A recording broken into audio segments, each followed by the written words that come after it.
Good to have you here on this Monday. Kevin, BJ, and Ben, glad to have you here all across 3 and out of the Southern Pigskin Radio Network. I mean, not much to talk about today, quite frankly. Just kidding. I mean, there's everything to talk about as we lead you up to Braves and Mets, a doubleheader today where they're going to see DeGrom for the first time this year coming up later tonight. So this afternoon, actually, in game one of the doubleheaders, we lead you up to that. You have the Atlanta Hawks. Yes, the Atlanta Hawks into the NBA Finals for the first time in 6 years. And I think this is the fourth time since they've moved to Atlanta in the NBA Finals, or the Eastern Conference Finals, excuse me, not the NBA, the Conference Finals. And then you have this landmark Supreme Court decision that took place today regarding collegiate athletes, and I will say it in quotation marks because that's how the story put it, amateurism. End quote. So we have got so much to get to, and a lot of people saying like the college sports you knew 5 years ago even are probably readying to not be the same. So we'll get to that coming up in 10 minutes. Hit us up on Twitter at Pigskin Radio, at Pigskin Radio. We are streaming live, ESPNCoastal.com, Facebook, Twitter, and YouTube. You can catch us as well, and we'd love to hear from you. But fellas, let's start with the Hawks last night. Hawks get it done in a Game 7 on the road, going to the conference finals. Unbelievable. And I saw a tweet today. I'm trying to remember who did it so I don't take credit for this, but they basically tweeted out, the Hawks have been to the Eastern Conference Finals, tore it all down, started over, and are now back in the Eastern Conference Finals in the same amount of time as the process was to be trusted. So there you go, Ben and BJ, after the Game 7 win last night. Absolutely incredible. I mean, absolutely incredible. When you think about... And we're having problems with BJ's mic right now. Go ahead, Ben. No, I was going to say, Kevin, I mean, I was happy at the fact that the Hawks were able to go out there and make it happen, even in an ugly game. I mean, I kept saying that the only way that the Hawks are going to even have a chance is if Trae Young played well. Well, he did not play well. And I think that gives you confidence, Kevin, if you think about the fact, if my best player doesn't have to play well and we still have a chance to go out there and, and get a win. But, I mean, I don't know why we keep on making it about – we don't make it about everything other than the Hawks. The national media does. It's, Joel Embiid with the turnovers, which he did. I think he had 8, I think, in the fourth quarter. Ben Simmons still can't shoot. Ben Simmons, I think, went over in the entire playoffs in the fourth quarter. Now it's Candace, because after the game, it's Doc Rivers can't make it back to a conference finals. The team he left is in the Western Conference Finals. You look at a guy in Joel Embiid who's a MVP candidate, Ben Simmons, who's supposed to be has this tremendous upside. Yet these Nate McMillan interim head coach led Hawks told them boys, let's get it. And I will say this: when you can shoot free throws, which the Hawks can, they got a big win. It was very, very impressive last night because we get caught up in how it looks, not that it got done, and the Hawks got it done. Trae Young, dare I say, Kevin, while everybody else is talking about who's going to be one of the new faces or the next faces of the NBA, I mean, Devin Booker is in the West. I think Trae Young got a shot to be one of those faces in the East. Certainly playing like it. And BJ, you watch a game unfold, and there were certain, I guess, indicators that you saw that you felt like the Hawks were in good shape. Right? It's Game 7. Trae Young at halftime was like 1 for 11. It was just awful. 1 for 11. But guess what? The Hawks were right there. They didn't get put away in the first half. Hawks opened up the fourth quarter 0 for 8. And the 76ers could not pull away, could not put the Hawks to bed. So you had some significant outliers that had not happened much of the series. Trae Young's cold shooting, just an awful start to start the fourth quarter on the road, mind you, and you couldn't put the Hawks away. You felt like, obviously, the Hawks aren't going to go 0 for the quarter shooting the basketball. So they survived an 0-8, just ice-cold start in crunch time when it matters, and the 76ers had no reaction. Hawks were there to take advantage, BJ. Just amazed by the composure of the team. When you think about being in various circumstances and think about the whole playoffs, guys, right? New York, everybody talking about the Knicks. You find a way with Trae's shot late in Game 1. You close out New York in Madison Square Garden. One of the most, incredible venues, storied venues in the world. And then you're talking about playing a Philadelphia team that has superstars that everybody is just kind of penciled in to the Eastern Conference Finals. And think about the success you had against the 76ers in Philly on the road. I mean, just remarkable. And to your point, you knew when Atlanta had kind of the modest lead at halftime and in the third quarter that Philadelphia was going to have a counter, right? Basketball is a game of runs. You knew the 76ers were going to come and we're going to take a 3, 4, 5 point lead at least at some point. And even with Trae Young not kind of being himself offensively, you still found a way. John Collins, Kevin Huerter, and then down the stretch, Trae Young, incredible once again. And Ben, I'm glad you mentioned it. The free throw line, just knocking them down at the free throw line. But the poise of this team, the maturity, kind of the steady way they play, the consistency when the pressure is there and when it's tense, it's hard to watch. They look like they're just playing. And it's an amazing attitude to have. This is an incredible team, and their poise through this postseason has been truly special. Yeah, and now, of all things, you set up an Eastern Conference final against who? The Bucks and, the guy that used to be your head coach, Mike Budenholzer, who has got the Milwaukee Bucks playing really, really well. So a reunion of sorts for the Hawks and Coach Bud. And now you look at this matchup, guys. How do you think, first and foremost, the Hawks match up with Giannis, who is going to obviously draw a lot of the headlines in this series? Ooh, how do they match up with Giannis? Wow. I think that because they've seen a guy like Joel Embiid, when you talk about a skill set, because Joel Embiid is more the guy that can shoot a three, is a bigger body, whereas when you look at a guy like Giannis, he's going to he's long. I don't think you got to worry about him. Don't get him to the free throw line. I mean, he gonna add 10 more minutes to the game as long as he sit there at the free throw line. But I think if you are a young Hawks team, I think BJ, something you said, I think they match up better with Milwaukee. I didn't think they match up as well against Brooklyn. You got a guy in PJ Tucker who's gonna frustrate a guy like Trae Young. Even if you can't stay in front of him, he's gonna frustrate him and make him work for every shot. But I think if you look at this matchup top to bottom, you shouldn't be afraid of the Bucks. I mean, they should make you a little nervous, but you shouldn't be afraid of them because it's not like Atlanta played two slouches to get here. The Knicks are a much better team. Obviously, Philly was the favorite. I think when you look at what Atlanta brings to the table, they can shoot free throws. They don't play hesitant type basketball. And BJ, dare I say, Trae Young cannot have a good game, and them role players, they are stepping up because they're going to rebound the football. They're going to rebound the basketball. They're going to be able to get to the free throw line. They're going to force you into some bad shots late. And if Atlanta got the lead late, outside of maybe that first series, they've shown that they can keep those leads. It was brilliant to watch them down the stretch. It's not going to be an easy series with the Bucks, but I think it's more favorable. And if they would have, I'd rather have Giannis than freaking KD. Yeah, and defensively, in terms of stopping Giannis, I don't really know if that's plausible or if that's realistic. I mean, I think you have size and length. You think about Clint Capella. He's a guy that can alter a lot of shots, but Giannis is Giannis. He's such a matchup problem. Kevin, I know you said during the Philadelphia series, man, hey, not let Embiid do what he wants, but you focus kind of your game plan against stopping the other guys. And you saw Atlanta really do a nice job against Ben Simmons, against, some of the other role players for Philadelphia, Tobias Harris, for the most part. If you're Atlanta, might the key to the series actually be slowing down Chris Middleton? I mean, I know Giannis is a superstar and everybody knows him and knows what he can do, but then Chris Middleton's had some big time shots. He's a big time swing player. I think how you defend him might in some ways help decide the series. I mean, that sounds good, BJ. I mean, these game plans that we giving out are very, very easy when we talking about what they have to do, but give this young Hawks team this much credit. No one, Kevin, BJ, no one expecting. They're supposed to have been home watching with us, right? Let's not act like, of course we saw the Hawks being in the Eastern Conference Finals playing Milwaukee. But I think that's what makes them dangerous. They should have swept the Knicks. They went to Game 7, and Game 7, you see how much more pressure it puts on the favorite? I just think that for this Hawks team, I will say this, they got to win Game 1, though, because that swings the momentum. And Kevin, you always talking about, momentum swinging. We're talking about the basketball and sports in general. Trae Young, I hope to God he's played his worst game we saw last night. He was not hitting from the three at all, but I just think it's a favorable matchup because I think Nate McMillan is still the one coach not being talked about, his ability to adjust, to go in at halftime being down any time in this series and in the previous series and to win it. Give that Hawks team a lot of credit because, like I say, I think their role players, do a better job than the role players that of the Bucks.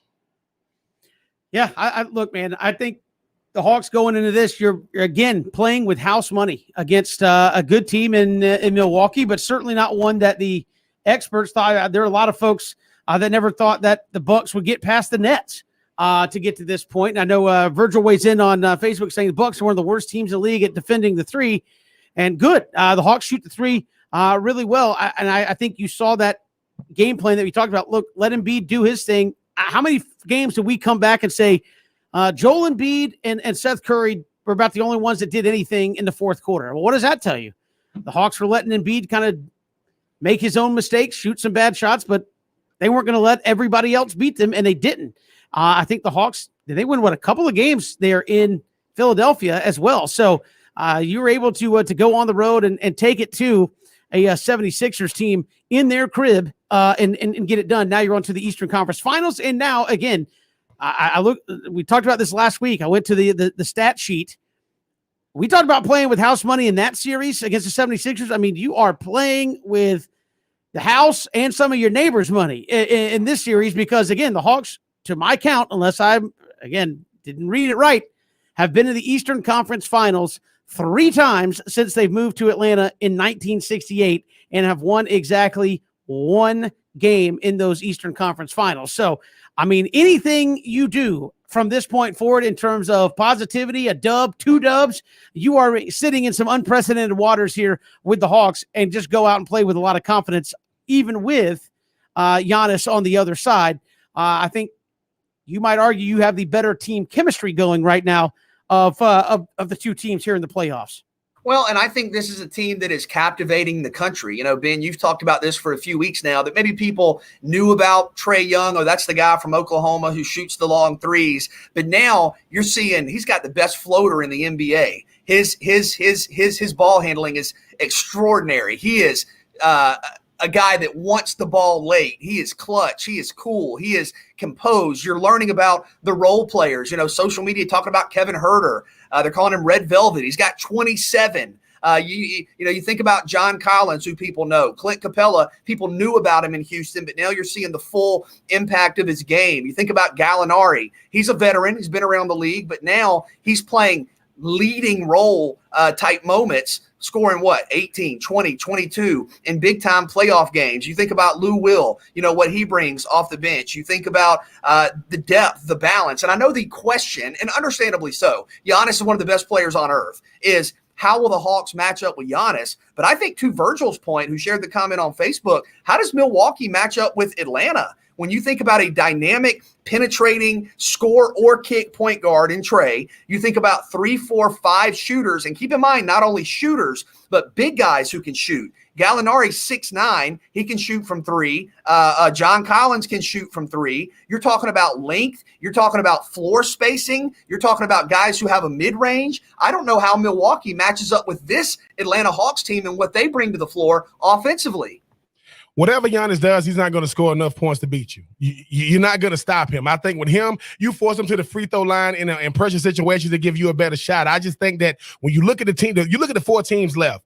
I mean, when you look at the Clippers, obviously they got PG-13 if Kawhi can play, but they lost last night to Devin Booker and CP3 and those guys. I know that Giannis is a back-to-back MVP. Giannis is nervous because Giannis has never got over the hump.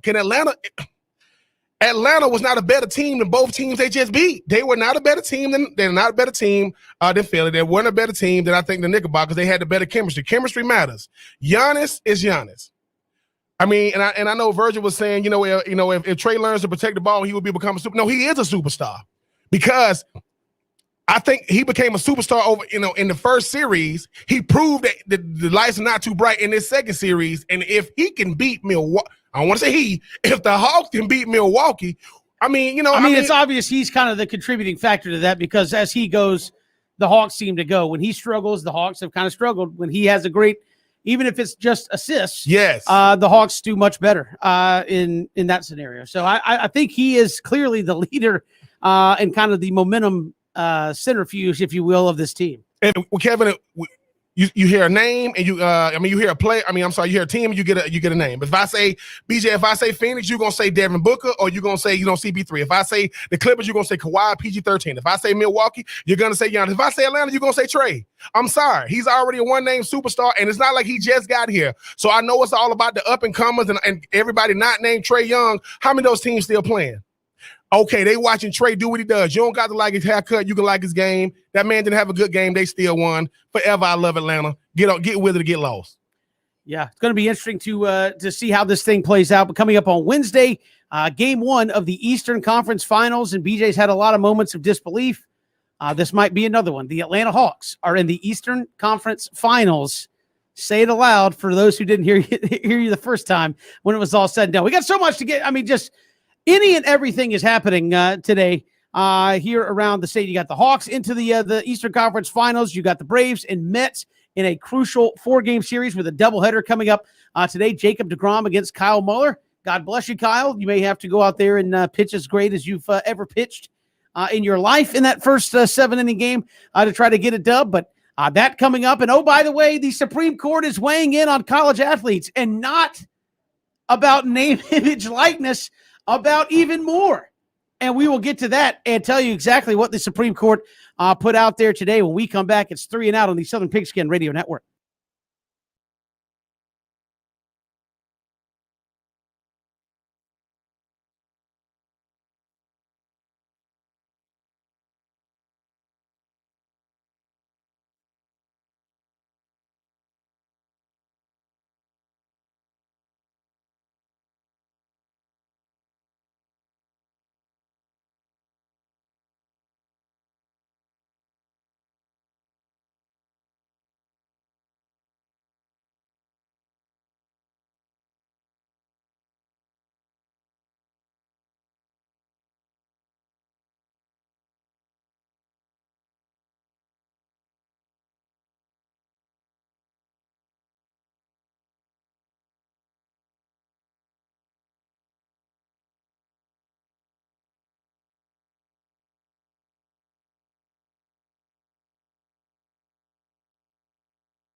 Great to be here on this Monday. So much happening across just all fronts here. The Hawks into the Eastern Conference Finals.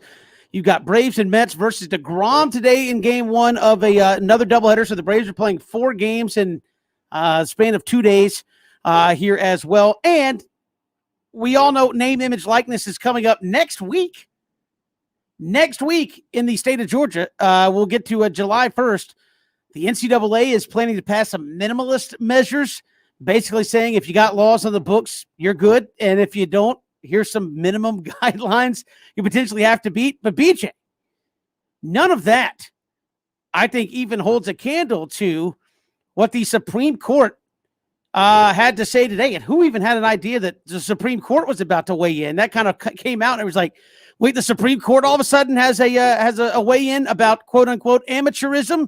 And a lot of people talking about now the future of the NCAA after today's decision, which was legislated 9-0 by the Supreme Court. So everybody's on the same page Supreme Court wise with this regarding the NCAA and college athletes. Yeah, and basically a review of kind of the business model in theory. And you know it potentially being wrong or antiquated or needing a adjustment in terms of student athletes and what they're able to receive, what they get as a part of their, if you want to call it a benefits package or a part of their scholarship. And, you know, you're at a really interesting crossroads with college athletics. And you are right. This is separate from name, image, likeness. And I think, you know, it's hard to kind of keep track of all of it. The name, image, likeness stuff, I think the kind of the minimalist measure, like you said, may just sort of be the kind of the vague starting point where we still have way more questions than answers. But I think with this, Ben, potentially you're talking about kind of a recalibration or a second look and sort of a major overhaul moving forward, potentially to kind of the dynamic of the student athlete profile within the NCAA and kind of what you're able to get, what you're allowed, if not encouraged to receive as a part of what you do and what you bring to the university, what you bring to the athletics department. You know, the business model of the NCAA has been something that people have talked about for years in terms of, hey, you know, what are the parallels kind of outside of college athletics to this, or, you know, what is the next evolution? And that's something I've been asking for a while.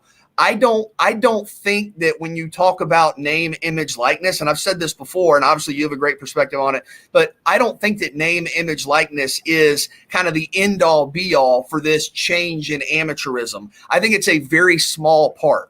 I think it's going to be a leading part, yes, because it's one of the developments in the forefront of where we are with this change, right, Kevin? But I think potentially you're looking at just a change in the infrastructure, a potential foundational change. And much like with name, image, likeness a couple of months ago, or even longer ago than that, we're in a point where we still have more questions than answers. It's hard to speak with great conviction and say, I know that the student athlete in a year will have this, or I know that the NCAA will have to make this change. But it feels like, as today's, you know, ruling obviously indicates, and kind of the information we're getting from people who cover this stuff, this is pretty significant. And you're talking about just another evolution, another progression, another step in changing amateurism and sort of the theme, I guess, of sort of the NCAA's the way they operate. So for folks that maybe don't know what we're talking about, the Supreme Court put out an opinion today, 9-0. Normally you have a majority opinion and a dissenting opinion. Today you had a majority opinion and a concurring opinion that was written by the court in regards to this. So obviously name, image, likeness has already been, like, that's out there. I think we all know what that entails. This is what this kind of came about. It said, the court says that the NCAA can no longer bar colleges from providing athletes with education-related benefits, such as free laptops or paid postgraduate internships. So that to me is a big deal. I think if you are looking at it from a competitive imbalance, I think you took one step forward last week and 2 steps back this week, just my opinion, in terms of, hey, we want to have it where we're leveling the field. I think it's easy to say, well, we did that. We're allowing colleges to provide more. Well, who can provide more? Those that have more. I mean, that's just common sense. If you go to Alabama, Alabama will be able to provide you with more educational materials, or let me get the correct wording there. Education-related benefits, which seems kind of like murky language to me, but obviously they would be able to do more than, say, a school like maybe Rice would, simply because they have more ability to do stuff like that. So to me, you brought the gap closer and then pushed it back apart a little bit with this coming up today, because to me, education-related benefits, BJ, I can get a lot of creative ways to say what's education-related benefit and make it seem like it's in the name of education. Really, it's like, hey, we're giving out laptops over here, and well, we're Alabama. We can afford to give you a new one every single year. So just, well, they can't do that over there. Yeah, we know that. That's why we're doing it. So to me, this is going to be very interesting to see how murky that language becomes with education-related benefits. And just because if you let it kind of free flow, I think it benefits who it's always benefited, and that's the larger schools, Ben. Yeah, you know it's going to benefit the larger schools, but that goes on now, right? Like, there are certain things that go on right now. But I will say, when you start pulling back the layers, if you keep on pulling them back, because see, if you're an athlete, you didn't even know this existed. You're like, wait a minute, what do you mean? Like something you said, Kevin, like we're gonna give them all 70-inch screens. No, those are monitors. Yeah, they're monitors to see their schoolwork. Exactly. It always comes. Now, I will say this, BJ and Kevin, does this change the way athletics is going to be done in college? Yes. Does that mean certain schools are going to go the way? Like Kevin just mentioned Rice. Now, well, Rice is private, so I mean, I think what I'm saying is, it's the things they get at Vanderbilt are going to be different than what they get at Georgia, and they're in the same conference. So what I'm saying is, if at Rice they say, hey man, at Northwestern they got MacBook Pros. Over here we got Windows 7. So that's what but that's what we're doing, right? That's what, and I think that the one thing about college that people have to give it credit for, there is nothing. Alabama may have more of resources. There is nothing they don't, but they got access to the same. It ain't the exact same thing, but the language, they know the language. That's why you got commissioners and chancellors and what may have you. But if I'm a student first, right? They always talking about the educational side. That's what it is. I'm like, wait a minute. Before they even make money off their name and image likeness, we're going to be able to give them benefits through what they do, academically. So I think that's a great thing, because that makes it so that more athletes get benefits of stuff. It's not going to be. It's never the same. I mean, that's the difference. And why do you drive usually why do you drive a certain car brand and another one? The price. I mean, I like those, but those come with certain prices. When you think about this, that's kind of what this is. The elite are gonna always be the elite. So the elites, the elite conferences, the elite teams, they already know. Okay, now if you're Alabama, you're thinking, good Lord, can we just get them a 2017? Nope, it's got to be the 2021 iMac Pro 16-inch. But at the same time, now you got to start looking across the board and start saying, all right, how do we make this work across the board? I know BJ, that's what we would want to be. But like something Kevin say too, I'm sorry, people, these colleges don't care about other colleges. Like they don't care about them one bit. Now the perception looks good, right? Because Alabama go play Rice, but what is $1 million to Alabama to get to them? And and then Rice might not even use that for the athletic department. That might go to the science department, because they need those checks. So I do think it's going to change the way. And this is just the day they gonna keep pulling back some more layers, because I believe the Supreme Court started looking at the stuff, Kevin and BJ, and they said, wait a minute, they're making how much money? So what the players get? I know they got to get. Oh, they get a scholarship, man, and some of them get a chance to be in the college football playoff, or they go to the NCAA tournament. Wait, what? They get to keep playing? Yeah, they get to play a little longer. Well, I mean, look, I just think this will go along the ways of potentially unintended consequences. Like, it's good.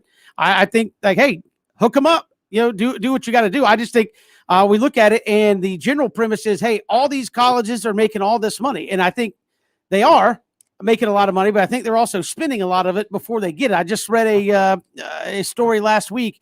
I forget who it was, college somewhere. It's like, hey, we're building a new whatever thanks to a $15 million donation. Well, somebody didn't just walk up and hand them a stack of 15 mil. No, that's 15 million total over the next 15 years. And they're going to get that to go ahead and build the building now. So they have the money coming in, but it's already spent. And I think you're seeing that across colleges where you say, well, Georgia makes money out. Yes, they do. But what about the teams that are trying to play catch up facilities wise so that they can recruit those student athletes? Are they as financially solvent as those? I don't know. I think that's, to me, where it's going to get different. And to me, it kind of falls down when I don't want to get off on a tangent, but kind of like, hey, the minimum wage debate, $15 an hour, where I think a lot of it's like, fine, okay, we probably should pay people some more money. And we're willing to do that. We're just not going to pay everybody that. So what we're going to do, we're going to cut it in half and we're going to pay the guys we have left the new wage. And I think you could see that at a lot of institutions, maybe not the P5 level, BJ and Ben, but certainly lower level G5 down to FCS level type competition where it's like, look, Alabama's giving out paid laptops to all their student athletes. You say, well, what's that? I mean, well, just count. I think Georgia puts out like 25, 26, 27 sports or more.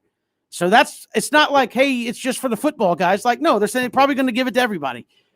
How many schools down the road are going to be willing or financially able to just say, in order for us to keep up, we're going to do that too? I think it might have the other way where it say, look, in order for us to do that and compete with the football and basketball side of things, we're going to have to pare back some of this other stuff and maybe just get rid of it so that we don't put ourselves in more of a financial bind trying to keep up with the Joneses on the extra benefits level. And to me, that's where it could get out of control, because I do think there's an aspect of athletics, BJ, where it is kind of still amateurism, where like 99% or more of the guys at level X, like that's it. You are there playing because it's an opportunity, probably getting some scholarship money, and that's it. I don't know that the school is sitting there just banking billions of dollars off of a D2 basketball program or anything like that. Well, I think, Ben, you used the word layers when you were talking about there are layers to this. And I think that's true when you look at what happened today. And this is the opening paragraph from Dan Murphy of ESPN.com. His story's at the top of the headline section. He says that this, quote, provides for an incremental increase in how college athletes can be compensated and also opens the door for future legal challenges. And I think that's where you kind of look at this as a multifaceted thing. Yes, it opens the door for compensation, and, we'll have to see how that kind of plays itself out, or we'll have to see what the viability of that is moving forward. But I also think this could potentially be used to, challenge other aspects of sort of the traditional student athlete profile, or the NCAA, or elements like that. I think for as much as we kind of want to get a feel for this, right, whether it's national name, image, likeness, I should say, or this, and we kind of want to try to tie it up and say, okay, I know what this is. I have it right here. I think there are elements that are unknown right now. And I think this is going to be a very fluid situation moving forward. But Kevin, what I'm getting at is to kind of wrap it all up. I think you're going to see a transformation of amateurism on many fronts. Well, here's just some of the things. Again, education-related opportunities or education-related benefits. People thought in that statement it was, hey, cash options for academic success. This is from Dan Murphy, ESPN on Twitter. That means something as simple as showing up to class every day could get you an extra $5,000 if your school decides it wants to make sure its athletes get access to more benefits. So going to class could get you paid, essentially. I don't know how many schools can do that, just for something as simple as that. Alabama probably could. Georgia probably could. I don't think – so then the competitive imbalance, I think, just widens again. So to me, that's the kind of stuff that I think you don't know. Like in his tweet thread, Dan Murphy's like, hey, a lot of schools waited specifically today to see what the Supreme Court said before doing it because it was potentially out there already. But I mean, $5,000 just for that's, to me, sounds like just because, right? I mean, it's $5,000 for $5,000 because, I mean, going to class, that's just showing up, right? Like I might show up somewhere if you're going to give me $5,000 just for showing up. So I think that's where, to me, you could see a lot of really changing the balance of amateurism, which is, it's fine. But how many schools can do that is I guess the flip side of that coin, because I think there's a perception that there's 123 D1 schools that play football. There's over 300 that play D1 sports. How many of those can pay $5,000 times 1,000 just because? I mean, and again, maybe they can. I'm just saying I don't think there's that many unless they start scaling back on some of the other things like facilities and things like that also attract athletes. Will say, hey, your weight room's not going to be as nice, but you'll get $3,000. Yeah. I mean, and okay, maybe your athlete's only building kind of stinks. It's not as cool as other ones, but we'll give you $3,000 for showing up to class. I mean, that's the only way I can think it just kind of balances itself out as you cut back on some of the arms race, so to speak, in recruiting. And it's just straight, look, our facilities aren't good, but we'll pay you. Yeah, but the thing about it is too, when you start talking about what usually the consumer dictates the market, when you talking about prices or what may have you, these colleges decide what they do. So when somebody says, when Georgia spends $2 million in recruiting, that's what they decided to do. They didn't have to do that. That's what they decided to do because they know that's going to be in the paper. Man, do you see how much money they put in recruiting? So, and that way, when you get into the desired result, I think Kevin, you do make a point if you're going to get, but okay, if I go to school X and I get $200 for going to class, well, I used to get nothing. So, I mean, and I can't really worry about what they're getting at another school. I don't go to that school. It's always an unfair balance. I mean, unfair. But my point is, if I'm being recruited by two schools, and again, this is just simple recruiting, and one school is going to give me $3,000 and one school is going to give me $200. I mean, you better sign that. That's not a decision for a lot of people. I'm not saying somebody's not going to take it, but I'm just saying that's just to me, that's not much of a decision at that point. Yeah, it's not going to be. I don't think it's going to be as bad as people think it is, because you would be very, very surprised if I go to a D2 school and my friend goes to a D1 school. I'm sorry, I don't expect to get what he gets. I mean, I don't like it, but I don't expect to get what they get. I mean, Auburn players might not get what Alabama players get. They in the same state, in the same division, in the same conference. I just think that if you went from nothing to something, that's all most student athletes really care about. It's never ever going to be balanced. I mean, Nick Saban gets a raise every time a coach in the SEC gets one. So if a coach in the SEC gets a raise, he'll get one. That's built in. But I do think that the Supreme Court is showing that amateurism is a myth. You cannot call this thing amateurism.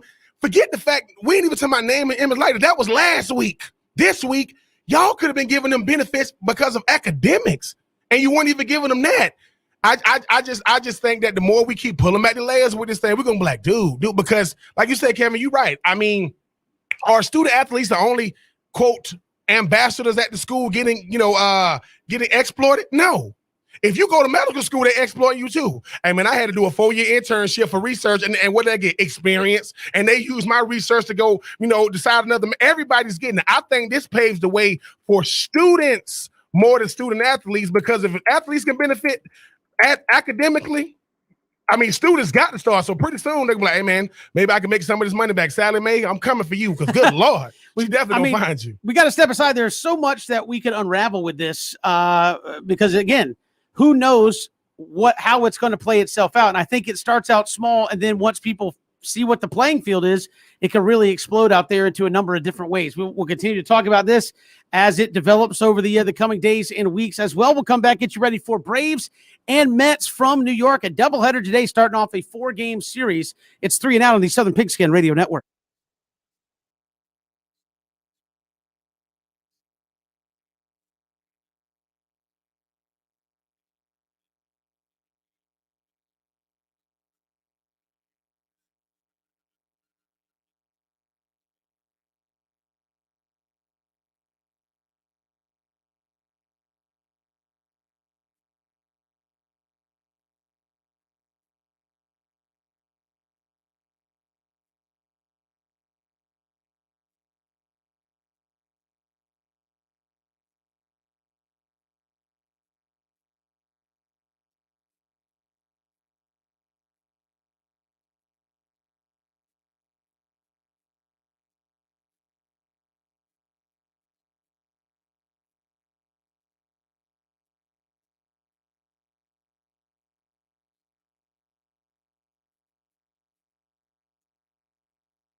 It's 3 and Out all across the Southern Pigskin Radio Network. Kevin, BJ, and Ben getting you ready for Braves and Mets doubleheader today. It is DeGrom against Kyle Muller in game number 1. And the Braves, as you look at it,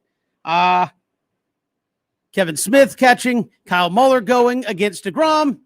I think maybe you're hoping for game number 2 to go a little better your way and saying, go get him, Kyle Muller. If we happen to come out on top, all the better. But maybe in this 4 games in 2 days stretch, not throwing all your big eggs in the DeGrom basket today. Well, no, right, like Ian Anderson set to go tonight. I mean, if we're just going off of the success of a kind of record and ERA indication, you have a much better chance to win tonight and kind of maximize an Ian Anderson start, so to speak, when you're not facing Jacob DeGrom. I mean, if you're Ian Anderson and you're going up against Jacob DeGrom and you get, or Kyle Muller, whoever, and you give up 1 run, I mean, that's uh-oh time. Looking at what DeGrom has done. So I think that's probably the smart play.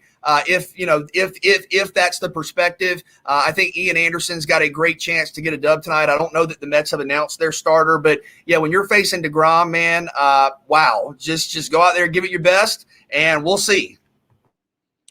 Kyle, just do your best, man. I mean, nobody's expecting them. They're talking to Kyle as if they're going to the bullpen. Listen, just do your best. Just get it over with. But Kevin, once again, I know it's all about DeGrom. If Kyle can go out there and make a game of this thing, what does that do for his confidence? Oh, you didn't hear that? No.